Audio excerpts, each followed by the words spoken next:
ആയിട്ടുള്ള അതേപോലെ എൻ്റെ ബുക്ക് ജേണൽ ബുക്കൊന്ന് കവർ ചെയ്യാൻ വേണ്ടിയിട്ടാണ് ഞാൻ ചെയ്യുന്നത്. അപ്പം ഇതിന് വേണ്ടിയിട്ട് ഞാൻ എടുത്തത് എൻ്റെ പഴയ നോട്ട്ബുക്കിൻ്റെ ഒരു പേജാണ്. എൻ്റെ 2 നോട്ട്ബുക്ക് ഉണ്ടെങ്കിൽ അതിലൊന്ന് ഞാൻ ഓൾറെഡി കട്ട് ചെയ്ത് വെച്ച്. അപ്പം പഴയ നോട്ട്ബുക്കിൻ്റെ ചട്ട ഞാൻ എടുത്തിട്ടുണ്ടെങ്കിൽ അതിങ്ങനെ ഒരു ഗ്രിഡ് ലൈൻ പാറ്റേൺ ആയതുകൊണ്ടാണ് ഞാൻ ചൂസ് ചെയ്തത്. നിങ്ങൾക്ക് വേണമെന്നുണ്ടെങ്കിൽ പ്രിൻ്റ് എടുത്തെടുക്കാം. എനിക്ക് പ്രിൻ്റ് എടുക്കാനാവാൻ പിന്നെ പോവുകയാണല്ലോ, അത് വിചാരിച്ചിട്ടാണ് ഞാൻ ചെയ്യാൻ. നിങ്ങൾക്ക് വേണമെങ്കിൽ ക്യാൻവയിൽ പിൻട്രസ്റ്റിൽ നിന്ന് ഗ്രിഡ് ലൈൻ പാറ്റേൺ ഒന്ന് സെർച്ച് ചെയ്തിട്ട് ക്യാൻവയിൽ ഇമ്പോർട്ട് ചെയ്താൽ നമുക്ക് ഇത് ചെയ്യാൻ കഴിയും. 4 സൈസിലോ 3 സൈസിലോ ഒക്കെ പ്രിൻ്റ് എടുത്തിട്ട് ചെയ്യാം. ഞാൻ എൻ്റെ ജേണൽ ബുക്കിന് ജസ്റ്റ് ഒന്ന് കവർ ചെയ്യാൻ വിചാരിച്ചിട്ട്. പക്ഷേ എനിക്ക് ലാസ്റ്റ് ചെയ്ത് വന്നപ്പം ഇഷ്ടപ്പെട്ടു എന്ന് ചോദിച്ചാൽ ഇഷ്ടപ്പെട്ടില്ല, നഷ്ടപ്പെട്ടില്ല എന്ന് ചോദിച്ചാൽ അങ്ങനെയല്ല. കാരണം എന്താ വെച്ചാൽ ഇതിന് ക്ലാസ്മേറ്റ് എന്നുള്ള അത് വന്നപ്പം എനിക്ക് തോന്നി ഇതിൻ്റെ നോട്ട്ബുക്കിൻ്റെ പോലെ തോന്നുന്നുണ്ടോ എന്ന് എനിക്ക് തോന്നി. പിന്നെ ഞാൻ അത് ഫസ്റ്റൊക്കെ സെല്ലോ ടേപ്പ് വെച്ചിട്ട് ഒട്ടിക്കാൻ നോക്കി, പക്ഷേ നടക്കണില്ല. പിന്നെ ഞാൻ ഗ്ലൂ വെച്ചിട്ടാണ് ഒട്ടിച്ച്. പിന്നെ അറ്റത്ത് കൂടെ ലാസ്റ്റിൽ ഞാൻ കാണിക്കുന്നുണ്ട് ഞാൻ സെല്ലോ ടേപ്പ് വെച്ച് ഒട്ടിച്ചിട്ടുണ്ടെങ്കിൽ. പിന്നെ ഞാൻ എല്ലാ ഭാഗം ഒട്ടിച്ച്. പിന്നെ ഞാൻ സെൻറ്ററിൽ ഞാൻ യൂസ് ചെയ്യൽ ഡയറിയാണ്. പിന്നെ സത്യം പറഞ്ഞാൽ ജേണലൊന്നും ചെയ്യാറില്ല.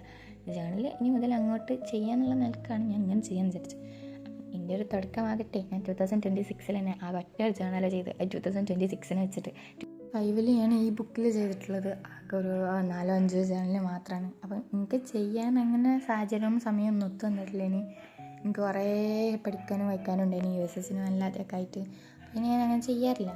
പിന്നെ ഇപ്പോഴാണെങ്കിൽ കുറച്ച് ഒഴിവ് കിട്ടിയ വെക്കേഷനാണല്ലോ. വെക്കേഷനാകുമ്പോൾ നമ്മൾ കുറച്ചൊരു എൻഗേജ്ഡ് ആവും ഇങ്ങനത്തെ ഇതിലൊക്കെ. ഞാനിങ്ങനെ ചെയ്യാൻ വിചാരിച്ചു. അങ്ങനെ ഒരു ഇതായിക്കോട്ടെ, എനിക്കൊന്ന് മോട്ടിവേറ്റ് ആയിക്കോട്ടെ ഞാൻ വിചാരിച്ചിട്ടാണ് ഞാനതിങ്ങനെ ചെയ്യാൻ വിചാരിച്ചത്. എന്താ വെച്ചാൽ അല്ലെങ്കിൽ എനിക്കത് കാണുമ്പോൾ ഇങ്ങനെയല്ലേ ഞാൻ സാധാരണ ഇങ്ങനെയല്ലേ ചെയ്യാറ് എന്നൊക്കെയുള്ള മൈൻഡ് സെറ്റാണ് എനിക്ക് വരാറ്. അപ്പോൾ ഞാൻ നിങ്ങൾക്ക് മനസ്സിലായില്ലെങ്കിലും ഞാൻ അത് ജസ്റ്റ് ഒരു വീഡിയോ ചെയ്യാൻ വിചാരിച്ചു ചെയ്തെന്നുള്ളൂ. നിങ്ങൾക്ക് വേണമെന്നുണ്ടെങ്കിൽ മാത്രം അതേപോലെ ട്രൈ ചെയ്ത് നോക്കിയാൽ മതി. സിമ്പിളാണ്, നിങ്ങൾക്ക് കണ്ടാൽ ചിലപ്പോൾ മനസ്സിലായി വന്നേക്കാം. ആൻഡ് ഇതിൽ ഞാൻ ഇനി അങ്ങോട്ട് ജേണൽസ് ചെയ്യുന്നുണ്ട്. ഇഷ്ടംപോലെ ജേണലുകൾ ചെയ്യണം എന്ന് ഞാൻ വിചാരിക്കുന്നുണ്ട്. അപ്പം നിങ്ങൾക്ക് ഇഷ്ടപ്പെട്ടാൽ ഇതിൻ്റെ ഒപ്പം കൂടണം. ആൻഡ് സബ്സ്ക്രൈബ് ചെയ്യണം, ലൈക്ക് ചെയ്യണം, ഷെയർ ചെയ്യണം. അപ്പോൾ ഓൾമോസ്റ്റ് ഇത് കഴിഞ്ഞിട്ടുണ്ട്. ഞാൻ ഇതിന് ഫൈനൽ റിസൾട്ട് കാണിക്കുന്നുണ്ട്. തുടക്കത്തിലും ഞാൻ കാണിച്ചിട്ടുണ്ടെങ്കിൽ അതേപോലെ ഞാൻ ലാസ്റ്റിലും കൊടുത്തിട്ടുള്ളത്. ആൻഡ് നിങ്ങൾക്ക് ഇഷ്ടപ്പെട്ടിട്ടുണ്ടെങ്കിൽ താഴെ കമൻറ്റ് ചെയ്യുക. അപ്പം അത്രേ ഉള്ളൂ. അപ്പോൾ ഓക്കെ, ബൈ.